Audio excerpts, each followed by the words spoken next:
Eu convido os irmãos para abrirem as suas Bíblias na carta de Paulo aos Efésios, capítulo 4, versículos de 1 a 6.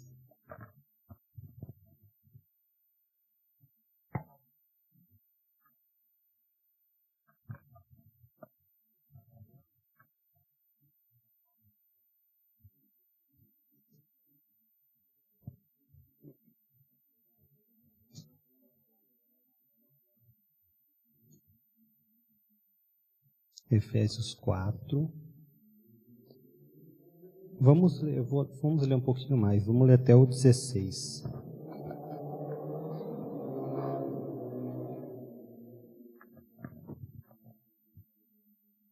Rogo-vos, pois eu, o prisioneiro do Senhor, que andeis de modo digno da vocação a que fostes chamados, com toda a humildade e mansidão, com longanimidade, suportando-vos uns aos outros em amor, edificando-vos, esforçando-vos diligentemente por preservar a unidade do Espírito no vínculo da paz.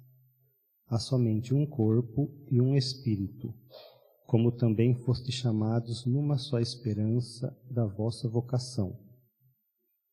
Há um só Senhor, uma só fé, um só batismo, um só Deus e Pai de todos, o qual é sobre todos, age por meio de todos e está em todos.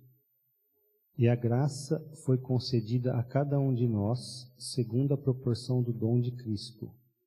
Por isso diz: quando ele subiu às alturas, levou cativo o cativeiro e concedeu dons aos homens. Ora, que quer dizer subiu, senão que também havia descido até as regiões inferiores da terra? Aquele que desceu é também o mesmo que subiu, acima de todos os céus, para encher todas as coisas. E ele mesmo concedeu uns para apóstolos, outros para profetas, outros para evangelistas e outros para pastores e mestres, com vistas ao aperfeiçoamento dos santos, para o desempenho do seu serviço, para a edificação do corpo de Cristo, até que todos cheguemos à unidade da fé e do pleno conhecimento do Filho de Deus, à perfeita varonilidade, à medida da estatura da plenitude de Cristo, para que não mais sejamos como meninos, agitados de um lado para outro, e levados ao redor por todo o vento de doutrina, pela artimanha dos homens, pela astúcia com que induzem ao erro.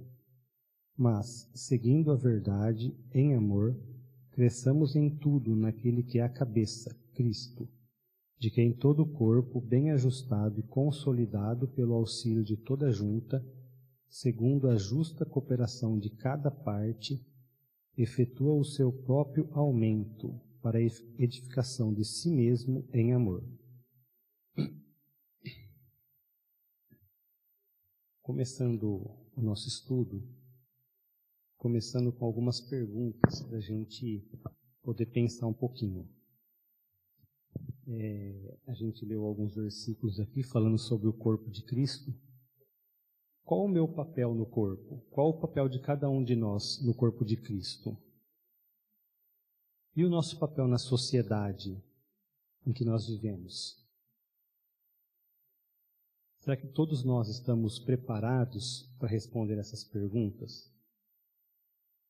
Você, cada um dos irmãos, membros do corpo de Cristo, já sabe o teu dom no corpo? Já sabe o lugar que Deus quer te usar no corpo da igreja para fortalecimento da igreja?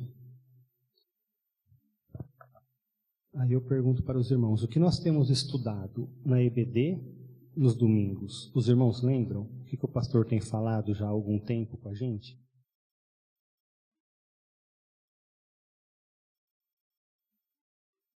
E o que nós temos estudado às quartas-feiras? O pastor está falando há um bom tempo já, né? O que os dois temas têm em comum? Tanto o assunto igreja, que o pastor tem falado no domingo pela manhã, como o assunto de ética cristã, que o pastor tem falado às quartas-feiras. Nós temos visto já esses dois temas há um bom tempo. pastor tem falado sobre a igreja, as características da igreja, né, e o dever dela de plantar outras igrejas. E às quartas-feiras nós temos já estudado sobre ética cristã há um bom tempo, sobre como o cristão deve se portar na sociedade, tanto na igreja, né, no corpo de Cristo, como na família, no nosso trabalho, como a gente deve se portar em cada área da nossa vida. Essas duas coisas, né, esses dois temas estão ligados, porque um é como a gente vai agir dentro da igreja e como a gente vai agir para fora da igreja, com o objetivo de alcançar outras pessoas, nosso testemunho de vida para a glória de Deus e para alcançar outras pessoas também. Nós temos visto que os 10 mandamentos têm uma amplitude muito maior do que a gente estava acostumado, do que a gente conhecia, né, do que a gente foi ensinado desde a infância, talvez. E nós vemos que o apóstolo Paulo, nas suas cartas, ele sempre busca orientar a igreja, exortar a igreja de como as pessoas têm que viver na prática. Como tem que ser demonstrada a sua fé na prática. Como você vai viver no relacionamento com os irmãos, com os seus superiores, com a sua família, em qualquer área da vida, como a gente vai viver.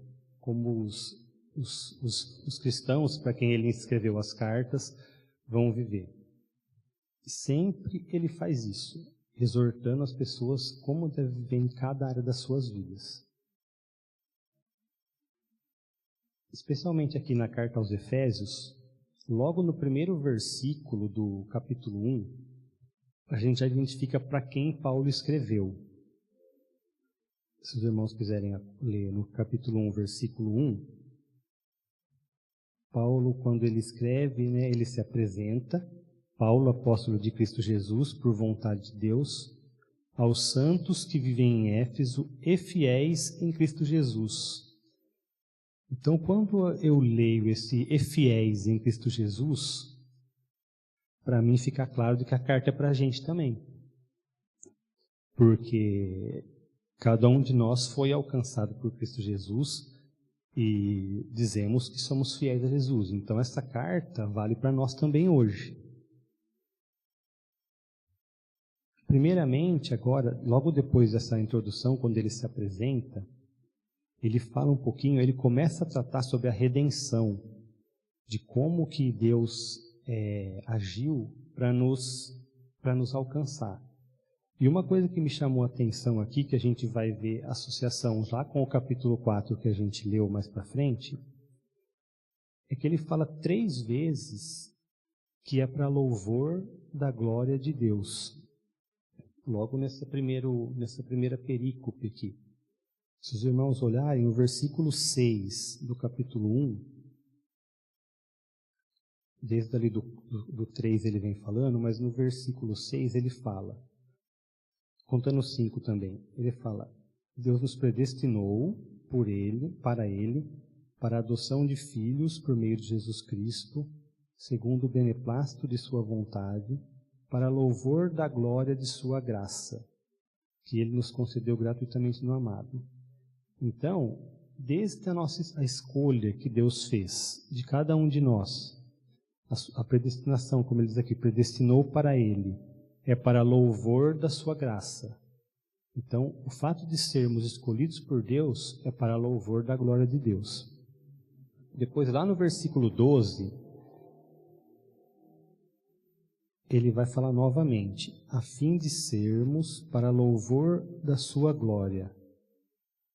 Então, além quando a gente foi escolhido, quando Deus nos escolheu, é para louvor da sua graça.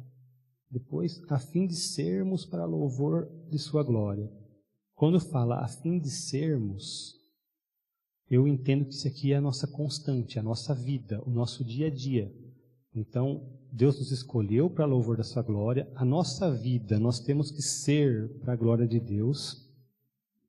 E depois, no versículo 14, mais uma vez, ele vai falar o qual é o penhor da nossa herança, falando do Espírito Santo, né, que nos selou, fomos selados no Espírito, o qual é o penhor da nossa herança até o resgate da sua propriedade em louvor da sua glória.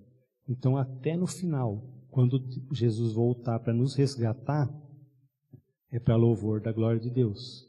Então, tudo que a gente fizer em todas as áreas da nossa vida, em todo o tempo, nossa vida é para a glória de Deus, precisa ser para a glória de Deus. Por isso, aquele monte de perguntas na nossa introdução, para que a gente pense se a gente realmente tem agido em tudo para a glória de Deus. Avançando um pouquinho aqui, depois Paulo ora pela igreja, para que Deus fortaleça a igreja. E no capítulo 2, chega naquele capítulo bem conhecido por todos nós, que fala sobre a graça. E ele fala um pouquinho aqui, logo no início do capítulo 2, de como nós éramos, como os efésios eram, e como cada um de nós era antes desse chamado, dessa graça maravilhosa do Senhor que nos alcançou. Logo no início do capítulo 2, ele fala: Ele vos deu vida, estando vós mortos nos vossos delitos e pecados, nos quais andastes outrora, segundo o curso deste mundo, segundo o príncipe da potestade do ar, do espírito que agora atua nos filhos da desobediência, entre os quais também todos nós andamos outrora, segundo as inclinações da nossa carne, fazendo a vontade da carne e dos pensamentos, e éramos por natureza filhos da ira, como também os demais. Então, nossa vida, antes da graça de Deus, da graça do Senhor que nos alcançou, éramos dessa forma. Vivíamos para satisfazer nossos pensamentos, a vontade da carne, e éramos por natureza filhos da ira, ou seja, éramos inimigos de Deus. Então, aqui nesse capítulo 2, Paulo continua falando sobre a redenção, que ele vinha falando desde o capítulo 1, de como nós fomos alcançados e como nós éramos, qual momento que nós estávamos quando Deus nos chamou. Ele fala nesse capítulo aqui ainda, no 2, que isso tudo é pela graça de Deus e não por obras. Então, nada que a gente faça por nós mesmos vai adiantar para a salvação. Deus, Ele nos escolheu em Cristo pelo amor com que Ele nos amou, e isso aqui é para que vivamos para a glória dEle. Nós vemos aqui que Ele descreve sobre como passou a ser a nossa vida após esse encontro, né, essa graça do Senhor que nos alcançou. Aqui no capítulo 2 ainda, ele continua falando, no versículo 16. E reconciliasse ambos, ele está falando aqui tanto dos gentios como dos judeus, né, que são todos um corpo só, uma família só agora, em Cristo. Reconciliasse ambos em um só corpo com Deus, por intermédio da cruz, destruindo por ele a inimizade. Então, a primeira coisa que Deus fez conosco, quando nos alcançou, foi nos reconciliar com Ele, reconciliados com Deus. Outro ponto que ele fala aqui, somos feitos da família de Deus. Então, a gente vê no versículo 19... Assim, já não sois estrangeiros e peregrinos, mas concidadãos dos santos e sois da família de Deus. Então, Deus, por meio de Jesus, da sua maravilhosa graça e redenção, Ele nos reconciliou com Ele, Ele nos transformou membros da sua família e Ele nos fez habitação do Espírito, que está no versículo 22, no qual também vós, juntamente, estáis sendo edificados para a habitação de Deus no Espírito. Então, Paulo vem falando desde o início da carta de como Deus agiu na nossa redenção para a sua glória, e a nossa vida deve ser constante. para a glória de Deus, que até o momento do nosso resgate no Senhor, no final da redenção, da consumação, é para a glória de Deus. E ele vem falando aqui qual era a nossa situação antes de Cristo nos alcançar por sua graça e o que isso impactou nas nossas vidas. Ele nos reconciliou com Deus, com Ele mesmo, Ele nos fez parte de sua família e nos transformou como habitação do Espírito.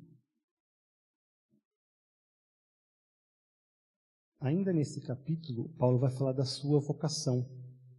E por isso aquelas perguntas no início também, sobre a nossa vocação. O que nós temos feito com o que Deus tem nos dado, com os dons que Deus tem nos dado. Aqui Paulo, no capítulo 3, ele fala sobre a vocação dele. E qual a missão dele, para qual vocação que ele foi chamado. Ele fala sobre a vocação do seu povo e o chamado dele para pregar, levar a mensagem para os gentios. Isso o levou à prisão. E ele fala tanto no capítulo que nós lemos, o 4, como aqui no início do capítulo 3, que ele é prisioneiro por Cristo. Mas ele ora pela igreja. Como o pastor até citou antes aqui, Paulo orando pela igreja e pedindo orações da igreja. Aqui a gente vê que ele ora para que Deus fortaleça a igreja, que eles mantenham a sua fé em Cristo, buscando conhecer cada dia mais o amor de Cristo, tudo isso para a glória de Deus. Está nesse trecho aqui do capítulo 3, ainda avançando na parte que ele vem falando sobre a redenção. E aí a gente chega no capítulo 4. E pensando nesse capítulo 4, esse trecho que a gente leu, o tema que eu pensei olhando para isso aqui é a nova vida de todo que é alcançado pela graça.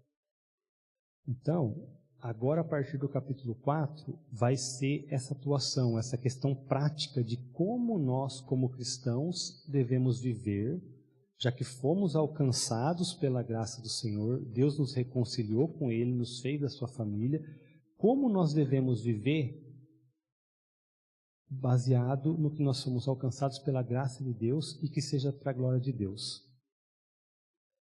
O primeiro ponto que eu queria compartilhar com os irmãos aqui está no versículo 1 do capítulo 4 que a gente leu. Rogo-vos, pois eu, o prisioneiro no Senhor, que andeis de modo digno da vocação a que fostes chamados. Então, o que é ser vocacionado? Que ele fala, né? Pela vocação a que fostes chamados. Ser vocacionado é ser chamado, convocado a tomar posse do que lhe pertence por direito. Nesse caso aqui, um direito não que nós conquistamos, mas um direito que Deus conquistou, adquiriu por meio de Cristo para cada um de nós. Eu falei um pouquinho dos 3 capítulos anteriores, para a gente ver que Paulo já descreveu como deve ser a vida dos cristãos, antes de chegar nessa parte prática. Então ele já veio falando, quando ele vinha falando da redenção nos 3 primeiros capítulos, ele já vinha demonstrando como o cristão deve viver dessa forma, né, para a glória de Deus e porque Deus nos alcançou. O primeiro ponto aqui, como a gente deve andar de modo digno da nossa vocação, é buscando sempre ser santos e irrepreensíveis diante de Deus. Isso Paulo falou lá no capítulo 1, versículo 4. Vamos ler lá, capítulo 1, versículo 4. Vamos ler juntos esse versículo? Efésios 1, 4. Todos juntos. Assim como nos escolheu nele antes da fundação do mundo, para sermos santos e irrepreensíveis perante ele, em amor. Então, todo aquele que foi alcançado pela graça de Cristo foi chamado por Deus para ser parte da sua família, o primeiro ponto para viver de modo digno dessa vocação de Deus, é ser santo e irrepreensível diante de Deus. Mas isso não é só o apóstolo Paulo que está falando. Se a gente abrir lá em Levítico 20, versículo 7, nós vamos ver que essa ordem não é de Paulo para nós. Ela vem desde o próprio Deus. Levítico 20, versículo 7.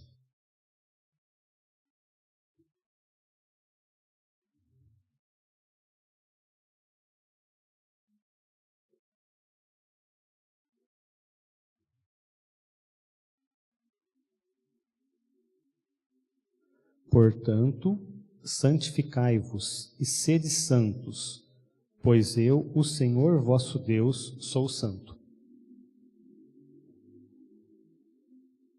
Então, o Senhor, ele já nos fala aqui.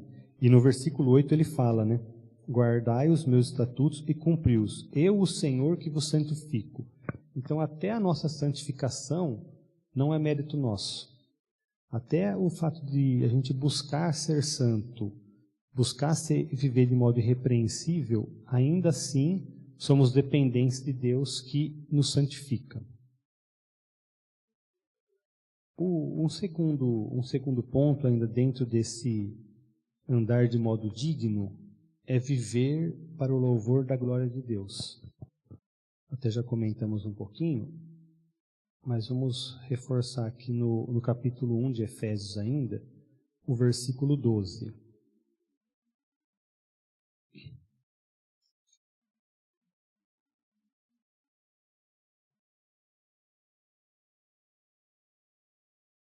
Se os irmãos quiserem falar e compartilhar alguma coisa, fiquem à vontade, irmãos.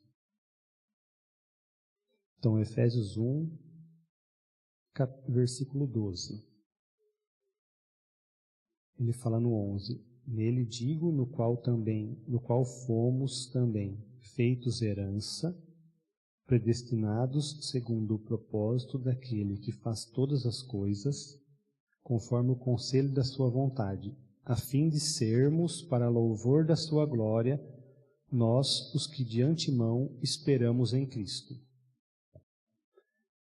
Então, o cristão, aquele que é alcançado pela graça de Deus, a nova vida dele deve ser andando de modo digno da sua vocação diante de Deus. Como?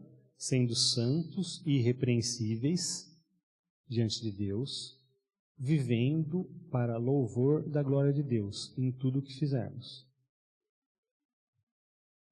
Vamos ver ainda também 1 Coríntios 10, 31, que também complementa essa ideia do viver em tudo para a glória de Deus. 1 Coríntios, capítulo 10, o versículo 31.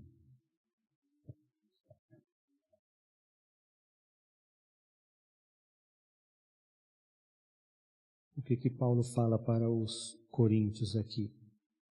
Portanto, quer comais, quer bebais, ou façais outra coisa qualquer, fazei tudo para a glória de Deus. Então, andar de modo digno da nossa vocação requer uma vida que glorifique a Deus em tudo o que fizermos. Ainda nesse tópico de andar de modo digno diante de Deus, da nossa vocação, Paulo fala que, ainda em Efésios, no capítulo 2, como deve ser um dos pontos importantes que devem ser nas nossas vidas. Como vocacionados, vivendo de modo digno, glorificar o Senhor. Efésios 2:10.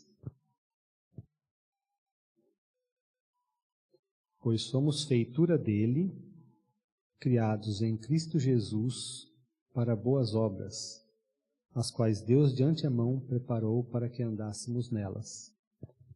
Assim como a nossa santificação depende de Deus, porque é Ele que nos santifica, as boas obras que nós fizermos, também foi Deus que preparou de antemão, para que nós andássemos nela.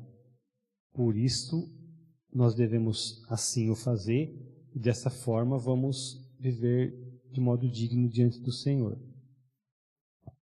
Tiago também fala sobre isso. Então a gente vê que não é só o apóstolo Paulo que nas suas cartas exorta a igreja sobre como deve viver a vida prática, mas todos os apóstolos, no caso aqui Tiago, irmão de Jesus, também deixou registrado isso para a igreja. Vamos ler lá, Tiago 2, versículos 17 e 18.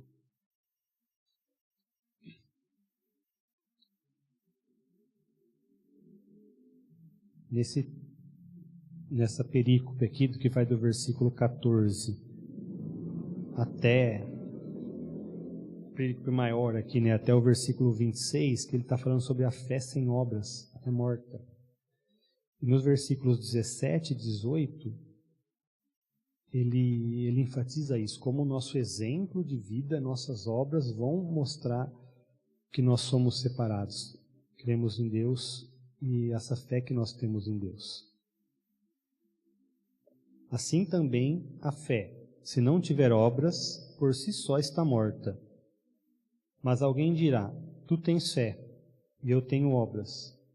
Mostra-me essa tua fé sem as obras, e eu com as obras te mostrarei a minha fé. Por isso que no começo, na introdução, eu coloquei aquelas perguntas para a gente pensar antes de refletir sobre o texto. Porque muitas vezes a gente está na igreja e a gente não sabe ainda o lugar que a gente tem que atuar no corpo. A gente não sabe na sociedade como a gente vai viver em algumas situações. E o pastor tem falado isso com a gente desde quando começou a estudar sobre ética cristã, de como nós devemos viver, né? E as nossas obras, no geral, também vão demonstrar essa fé. Porque senão a gente só tem palavras e não tem vida. E o cristão a gente sabe que precisa ter as duas coisas. O pastor sempre fala, né? O andar, o crer e o andar, o conhecer e praticar. Então, as boas obras são parte dessa nossa prova de que fomos alcançados por Cristo e que vivemos de modo digno dessa vocação de Deus. Um quarto ponto ainda dentro desse tópico de viver de modo digno da vocação é proclamar a mensagem do Evangelho. Eu também separei dois textos aqui. Um que está lá em Efésios mesmo, que a gente passou por ele na introdução, que é o capítulo 3, versículos 6 e 7.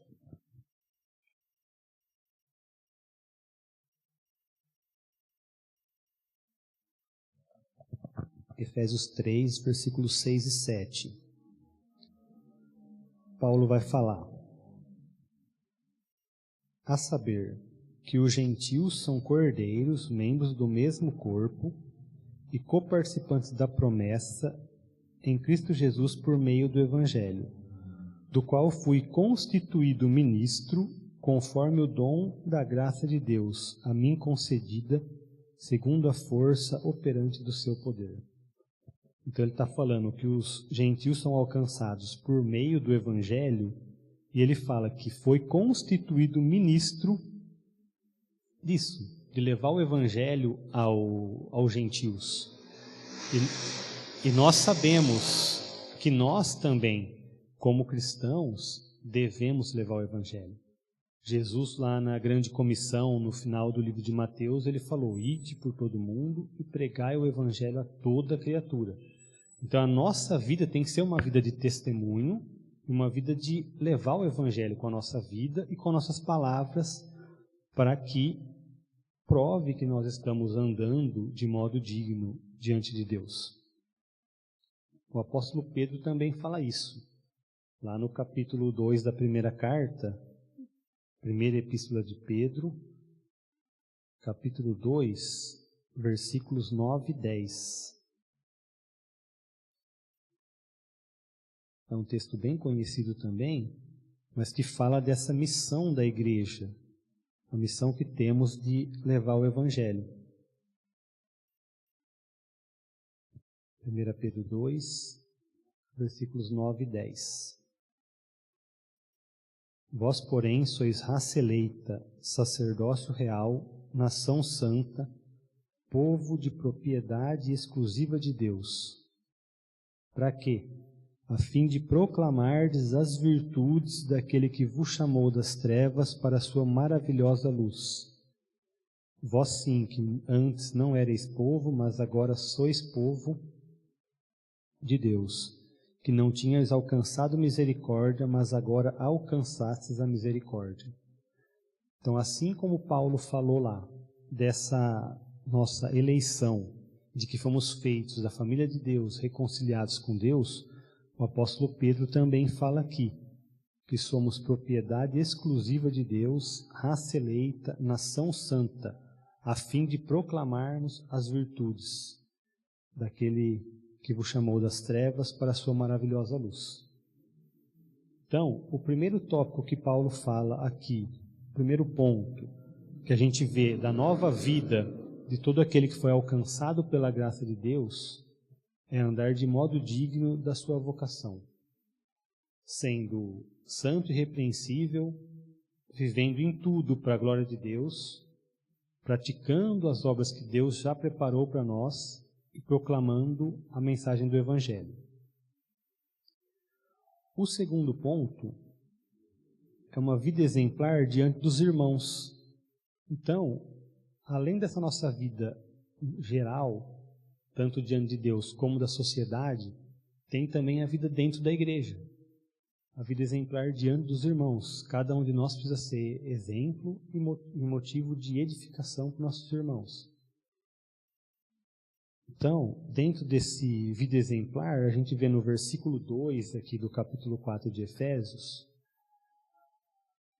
voltando lá para o nosso texto base, Efésios 4, o versículo 2, ele fala, com toda humildade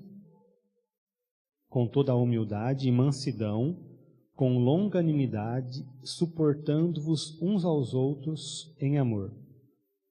Então, esses 4 tópicos que ele fala aqui, humildade, mansidão, longanimidade e suportando uns aos outros, que eu coloquei como auxílio mútuo aqui na projeção, são coisas que nós devemos ter na vida comum na igreja. E a gente vê que não é só aqui, isso aqui é para qualquer cristão. Por isso que eu coloquei alguns outros textos para a gente ver junto que esses ensinamentos não são apenas aqui do apóstolo Paulo, e sim estão espalhados pela palavra de Deus como um todo. Na carta aos Filipenses, capítulo 2, versículo 3, Paulo também fala isso para a igreja de Filipos. Filipenses 2, versículo 3. A questão da humildade.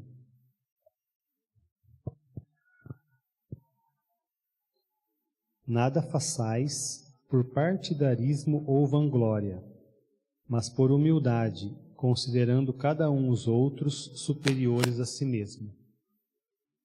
Então, nossa vida não deve ser de orgulho, de querer ser melhor do que os outros, né, como ele fala aqui, tendo partidos, né, partidarismo, e sim, né, em humildade. O apóstolo Pedro também nos ensina isso para a igreja na sua primeira carta, no capítulo 3. 1 Pedro 3, versículo 4.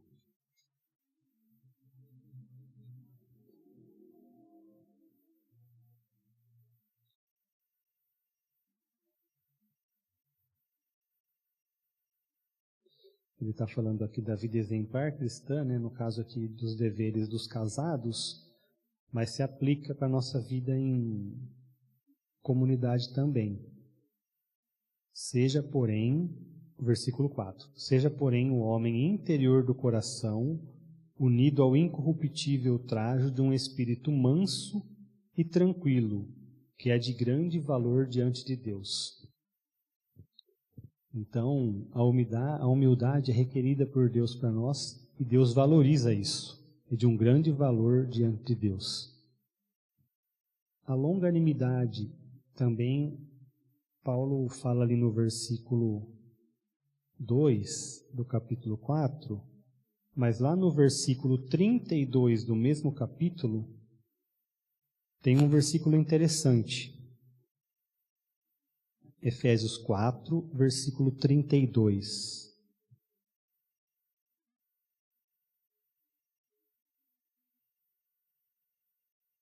Antes sede uns para com os outros benignos, compassivos, perdoando-vos uns aos outros, como também Deus em Cristo vos perdoou. Então, essa longanimidade é relacionada ao perdão.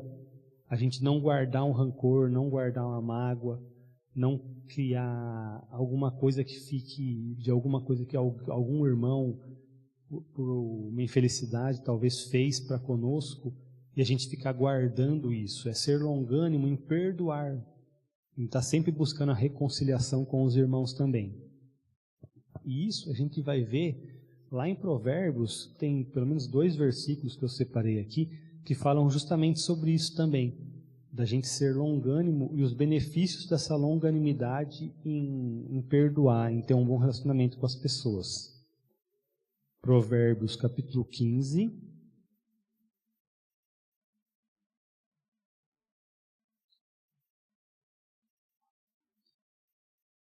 Provérbios 15, versículo 18.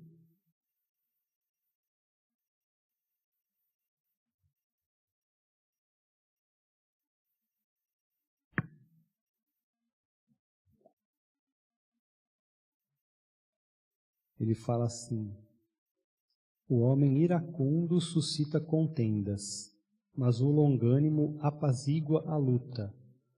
Então, além de perdoar, quando você é longânimo, você evita discussões, evita brigas, que é o que está falando aqui, apazigua a luta. E enquanto o iracundo, ele suscita contendas.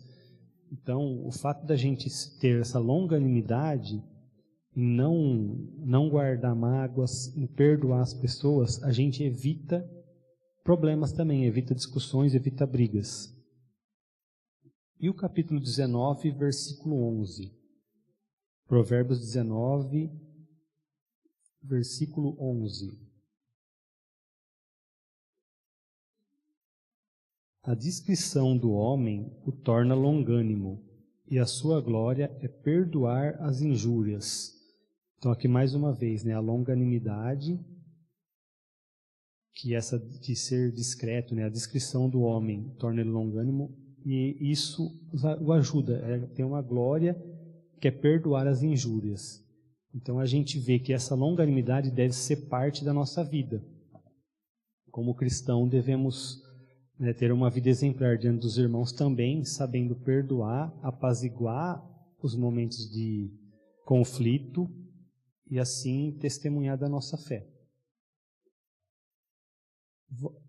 Depois ele fala sobre sujeitando-vos, suportando-vos uns aos outros, que eu coloquei aqui como sendo um auxílio, né, esse suporte, né, de você estar fortalecendo, sustentando outra pessoa.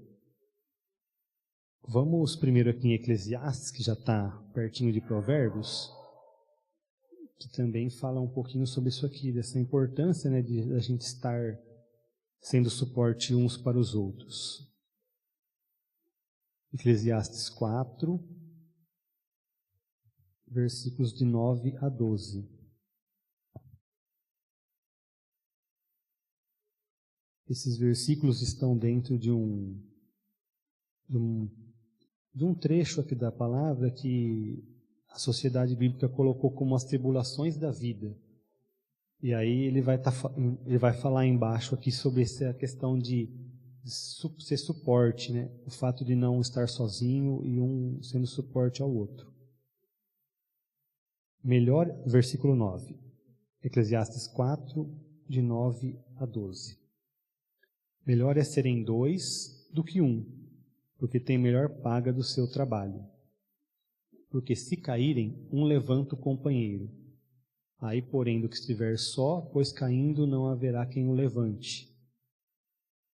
Também se 2 dormirem juntos, se aquentarão. Mas um só, como se aquentará? Se alguém quiser prevalecer contra um, os 2 lhe resistirão. O cordão de 3 dobras não se rebenta com facilidade.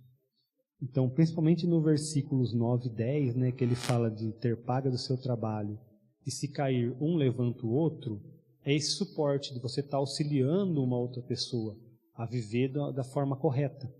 No caso aqui no trabalho, mas também na nossa vida, né? A gente sendo suporte para auxiliar os irmãos na vida em comunidade, sendo suporte também para ser bênção na vida dos irmãos. Lá em Colossenses, Paulo também fala isso. É um texto que é muito similar ao texto de Efésios que a gente leu, que ele fala dessa importância de suportar uns aos outros, de ser suporte uns para os outros. Colossenses 3, versículo 13.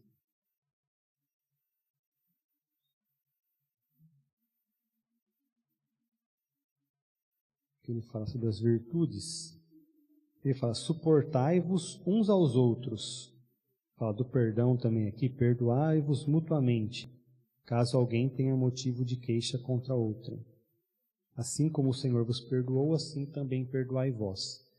Essa perícope aqui de Colossenses é muito parecida com o texto lá de Efésios que a gente leu. Muitos princípios que ele fala aqui para os Colossenses, ele também fala para os Efésios. E nessa parte de suportando uns aos outros aqui, eu coloquei a oração, que acaba sendo até o que o pastor falou na nossa reflexão da reunião de oração. O apóstolo Paulo pedindo para a igreja orar, sendo suporte a ele em oração. Nós vemos isso tanto lá na carta aos Efésios, como em 2 Tessalonicenses, Paulo falando isso, pedindo isso para a igreja, para que a igreja fosse suporte dele em oração, o suportasse em oração. 2 Tessalonicenses, capítulo 3, versículo 1. Finalmente, irmãos, orai por nós, para que a palavra do Senhor se propague e seja glorificada, como também está acontecendo entre vós. Então, a importância da igreja estar em oração uns pelos outros, e aqui no caso de Paulo, né, especialmente pelos seus líderes, aqueles que têm o ministério da palavra, para que a palavra do Senhor se propague e seja glorificada. Tiago também fala dessa importância da oração de uns pelos outros. Lá em Tiago, no capítulo 5, versículo 16.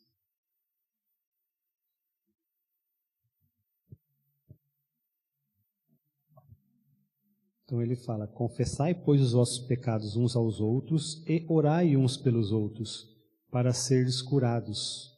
Muito pode, por sua eficácia, a súplica do justo. Então, uma característica daquele que foi alcançado pela graça de Deus, por meio de Jesus Cristo, além de viver de modo digno, com aqueles pontos que a gente viu, também tem uma vida exemplar diante da comunidade dos irmãos.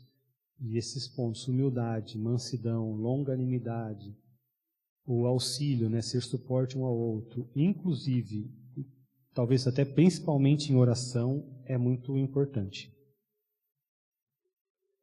Um terceiro ponto que a gente vê aqui, lá em Efésios capítulo 4, está no versículo 3. É uma outra característica dessa nova vida daqueles que foram alcançados pela graça de Deus. No versículo 3, ele fala, esforçando-vos diligentemente por preservar a unidade do Espírito no vínculo da paz. O que é ser diligente aqui? Preservar a unidade é ser aquele criterioso, que é a pessoa cuidadosa, mas ao mesmo tempo que atua prontamente para preservar, como ele fala aqui, preservar a unidade. Muitas vezes, para a gente preservar, a gente tem que agir. Não é simplesmente ser cuidadoso, não falar, mas a gente precisa intervir, a gente precisa agir para que a gente possa preservar a unidade. Quando a gente vê alguma questão, algum conflito ou alguma dificuldade de relacionamento das pessoas, a gente precisa também intervir de modo diligente, cuidadoso, para que possa, sim, preservar essa unidade do corpo. Aqui, um pouquinho à frente, ele cita várias coisas aqui, como exortações à santidade, tal, o título, que eu coloquei aqui como sendo essa questão do diligente, da gente buscar preservar a unidade. Quase todas no capítulo 4 aqui. No versículo 25, ele fala: deixando a mentira, por isso, deixando a mentira, fale cada um a verdade com o seu próximo, porque somos membros uns dos outros. Então a gente vai preservar a unidade como? Sendo sincero, sendo verdadeiro com as pessoas. Também tendo palavras de edificação, que as nossas palavras, nossas conversas sejam para edificação do corpo e não conversas vazias. Ele fala isso no versículo 29 do capítulo 4. Não saia da vossa boca nenhuma palavra torpe, e sim unicamente a que for boa para edificação, conforme a necessidade, e assim transmita graça aos que ouvem. Preservar a unidade requer que a gente fale coisas boas, que a gente fale da palavra de Deus, que a gente oriente, exorte, incentive os irmãos, e não conversas vazias. Alguma coisa que não vai acrescentar em nada e talvez vai até causar alguma situação de discórdia ou de mal entendido com as pessoas. Evitar discussões, nós até já vimos a importância de ser longânimo no perdão, mas aqui também, no versículo 31, uma característica desse cristão, dessa pessoa que tem uma nova vida em Cristo, no versículo 31, Paulo escreve aos Efésios: longe de vós toda amargura e cólera, e ira, e gritaria, e blasfêmias, e bem assim toda malícia. Então, longe de vós tudo isso. Evitar discussões, evitar falatórios inúteis, palavras que vão causar discórdias, como ele fala aqui, amargura, cólera, ira, gritaria, blasfêmias. Isso tudo tem que ser evitado na vida do cristão. Vai ser prova também da sua nova vida, de quem foi alcançado pela graça. E andar em amor. Claro.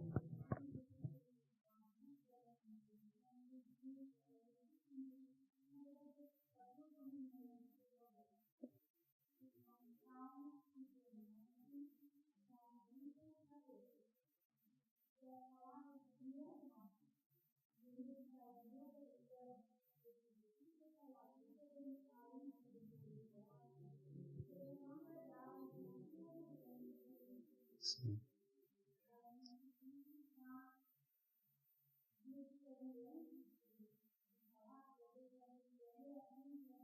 Sim.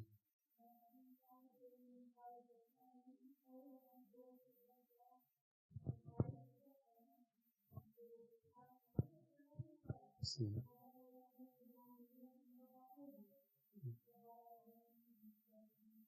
Sim. Os irmãos que estão na internet, a Miriane está comentando de um outro texto também que é muito prático na vida dela, e eu acho que deve ser na vida de cada um de nós, né? Que é aquele versículo de Salmos 19, que fala que as palavras dos meus lábios e o meditar do meu coração sejam agradáveis na tua presença, Senhor. Então, que a gente tenha palavras, a gente medite antes de falar, e que a gente possa, em amor, né, em palavras agradáveis, ser instrumento de bênção na vida das pessoas. Obrigado, Miriam. E no capítulo 5 ele fala justamente sobre isso também, né, da questão do andar em amor. Logo nos versículos 1 e 2 da carta aos Efésios, Paulo fala: sede, pois, imitadores de Deus como filhos amados, e andai em amor, como também Cristo nos amou e se entregou a si mesmo por nós, como oferta e sacrifício a Deus em aroma suave. Então, em outros textos da Escritura, a gente vê que a gente deve ter o amor como Cristo, né, sacrificial. E aqui, mais uma vez, ele fala, né, que assim como Cristo se entregou, nós devemos andar em amor como Cristo fez por nós. Por fim, aqui, chegando no quarto tópico, irmãos, que eu coloquei aqui também como sendo uma característica daquele que foi alcançado pela graça de Deus, essa nova vida dos que foram alcançados pela graça de Deus, é exercendo o dom no corpo. O dom que Deus já te deu no corpo da igreja, que está nesse trecho aqui, entre o versículo 7 e o versículo 16, quando ele fala do serviço, né, dos santos. E para que tem que ser esse exercício do nosso dom na igreja? No versículo 12 do capítulo 4, ele fala que é para aperfeiçoamento dos santos. Então ele fala no versículo 11: e ele mesmo concedeu uns para apóstolos, outros para profetas, outros para evangelistas e outros para pastores e mestres. Aqui ele está citando alguns, principalmente os dons relacionados ao ensino, mas lá em Coríntios ele cita, né, que todos os membros têm a sua importância no corpo. Não tem nenhum membro que não tenha importância no corpo, com vistas ao aperfeiçoamento dos santos. É o que ele fala no versículo 12 aqui. Com vistas ao aperfeiçoamento dos santos, para o desempenho do seu serviço, para a edificação do corpo de Cristo. Então, a gente viver usando nossos dons, os dons que Deus nos deu no corpo, a gente vai estar sendo instrumento de aperfeiçoar o corpo, aperfeiçoar cada irmão e edificar o corpo, como é o próximo ponto que eu coloquei aí, que já está junto nesse versículo 12 aqui, no finalzinho dele. Que ele fala, para a edificação do corpo de Cristo. E isso é o que Paulo fala também lá em Coríntios. Vamos abrir em Coríntios, por favor. 1 Coríntios, capítulo 14, o versículo 12. Na verdade aqui, desde o capítulo 12... o apóstolo Paulo está falando sobre a questão dos dons espirituais. Então ele vem do capítulo 12 ao 14, falando sobre os dons, como devem ser utilizados esses dons na igreja. E no versículo 12 do capítulo 14, é interessante esse versículo, porque ele fala, assim também vós, visto que desejais dons espirituais, procurai progredir para a edificação da igreja. Não é o tópico do nosso estudo hoje, mas aqui os coríntios estavam procurando alguns dons específicos, que era principalmente o dom de línguas, esses capítulos aqui. E Paulo vai mostrar que o dom de línguas não é o mais importante, que é muito mais importante você procurar progredir no dom que Deus já te deu para a edificação do corpo. Por isso que ele fala, procurai progredir para a edificação da igreja. Então, cada um de nós tem um dom. A gente não precisa querer ficar tendo o dom do outro. Deus nos colocou no corpo com uma função específica, que a gente possa progredir, praticar, exercitar, evoluir naquilo que Deus já nos deu para a edificação do corpo de Cristo. E por fim, ali ainda em Efésios, ele fala também que é para amadurecimento da igreja. No capítulo 4, versículo 14 de Efésios.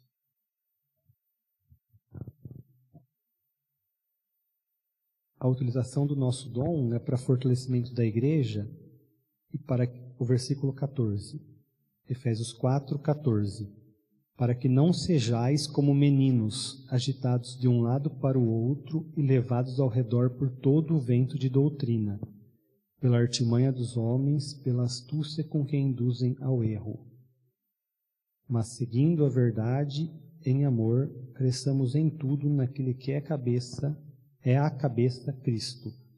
Então, o exercer o nosso dom na igreja, ele vai servir para amadurecimento, tanto nosso, para não sermos mais levados de um lado para outro como meninos, sendo levados por doutrinas falsas, qualquer vento de doutrina, mas também para fortalecimento do corpo, para que outros irmãos também possam chegar a esse amadurecimento e viver firmes na palavra, não sendo ludibriados por muitos ensinos enganosos.